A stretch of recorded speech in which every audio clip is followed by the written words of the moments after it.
At StringKing, we started lacrosse mesh and lacrosse sticks, and then moved into baseball bats, hockey sticks, and apparel. But over the past 3 months, we've been manufacturing cloth face masks, disposable gowns, surgical masks, and now making reusable medical gowns. Our company was started with lacrosse mesh, which is basically like a technical textile product.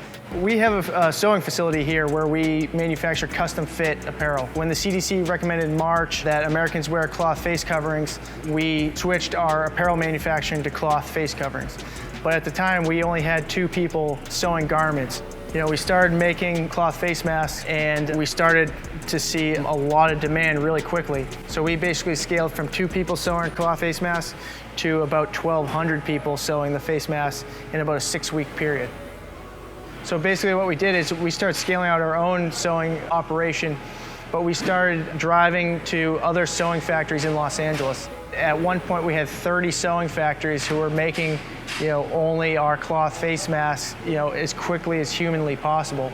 At one point we were outputting 135,000 cloth face masks a day right here in Los Angeles. One thing that I found interesting is there are a lot of apparel brands who are located in Los Angeles. When this kind of broke out, I saw all these brands saying like, we're going to start delivering cloth face masks, but we're not even gonna be able to show you what it looks like because we haven't received them yet because they're coming from overseas.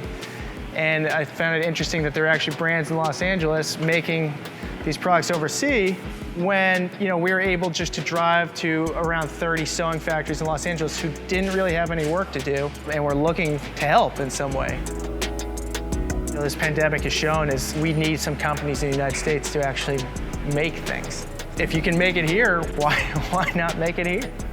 The main advantage of making everything right here in Los Angeles is when we were prototyping fabrics, we could just drive to the factory making our fabrics. We went from 2 sewers to about 1,200 sewers in 6 weeks. Managing that quality and creating new products, I think, was a lot easier to do here than it would be overseas. We're trying to make a high-quality products right here in Los Angeles, pay people well, treat our employees well, have a good, safe environment for people to be working in. And I think people take a lot of pride here in doing anything that we possibly can to try to get people back to some semblance of normal life and getting people back to work. We've been working on custom fit apparel. So basically, you put in some information about your body, we predict your body measurements, we automatically dispense fabric and cut it to your measurements, and then we sew it here in Los Angeles. That's kind of one of the things that we're going to be doing. It just depends, maybe that's 9 months from now or a year from now, depending on what the need is over the next 6 months or 9 months or hopefully shorter.